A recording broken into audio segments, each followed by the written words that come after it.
Hello and welcome to the Osteophysio YouTube channel. Today we're going to be talking about chest pain. So when anyone ever comes into the clinic with chest pain, the first thing we want to rule out is anything worrying. By that we mean anything that isn't mechanical. We want to sort the symptoms into mechanical symptoms and organic symptoms. Mechanical symptoms, it's fine, we can deal with that. Organic symptoms, something that we want to possibly refer on. So when we say organic issues, we mean things like viscerosomatic reflexes. So the classic, of course, is referral from the heart, which goes classically into the left chest, down the left arm, sometimes up the neck, into the jaw as well. Associated symptoms might be shortness of breath, palpitations, getting very hot, sweaty, things like that, passing out. So we want to be very, very aware of that. And also what I would add as well is with that, in terms of a cardiac referral, sometimes in females it can go to the right side, so although predominantly to the left, it can refer onto that right side, and that's where you'd want to look at, you know, any family history of heart issues, the onset, like you said already, you know, any kind of unusual onset, either physical exertion or if they've got a history of any cardiac issues that might have got worse. Like Oliver says, typically referring into here, what they normally say is it's quite deep, quite a lot of pressure on the chest, and also quite hard to pinpoint. So in terms of relieving factors, you can't necessarily relieve it from a mechanical position, which would make us think, what's going on with this person? Absolutely, and that goes back to what I was saying a minute ago. Things which are organic in nature have certain characteristics that we want to look out for. The classic is, of course, as Louise said, no aggravating or relieving factors. So there's no position that you can get into that makes it better, and there's nothing that you do that really makes it worse. It's just there constantly all of the time, and that is a bit of a red flag, so we want to watch out for that. Other red flags are things like constant pain. It never goes away, it's always there. Pain that's worse at night is also sometimes a bit of a worry. Again, that's not a positional thing, it's just when you're trying to fall asleep, the pain seems a little bit more present.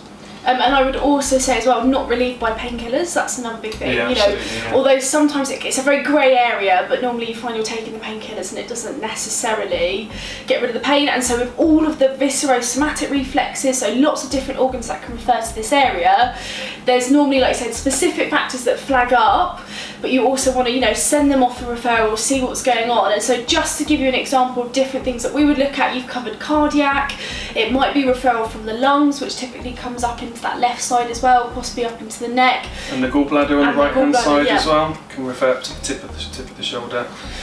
So things like that. So any chest pain that's accompanied by other symptoms, so for example the gallbladder, you might have some bowel symptoms as well, so looser bowels or fatty stools, things like that. And as I said with the cardiac referral, shortness of breath and stuff. So if any other symptoms, you probably want to go and get that checked out pretty quickly. Which is why we kind of cover it so extensively in our case history. So that's why if you ever wondered why you go and see an osteopath and they do a systemic screen, we're making sure that you're safe to treat and that it is a mechanical onset. So some of the key mechanical causes of chest pain. Do you want to kick things off? So pain around the top of the chest. Classically, you've got your ribs around there, you've got the sternum, there's lots of joints between those ribs and the sternum as well, and then obviously the muscles over the top. So maybe the first one might be a pectoral strain. If you know that you've hurt yourself, perhaps you fell over, perhaps you lifted something too heavy, it's very possible that you've got a pec strain, so a pec major strain that might be in here. And that's obviously going to be worse when you're using that muscle, especially when you push it, pulling towards you or loading that muscle. So that's a key one, isn't it?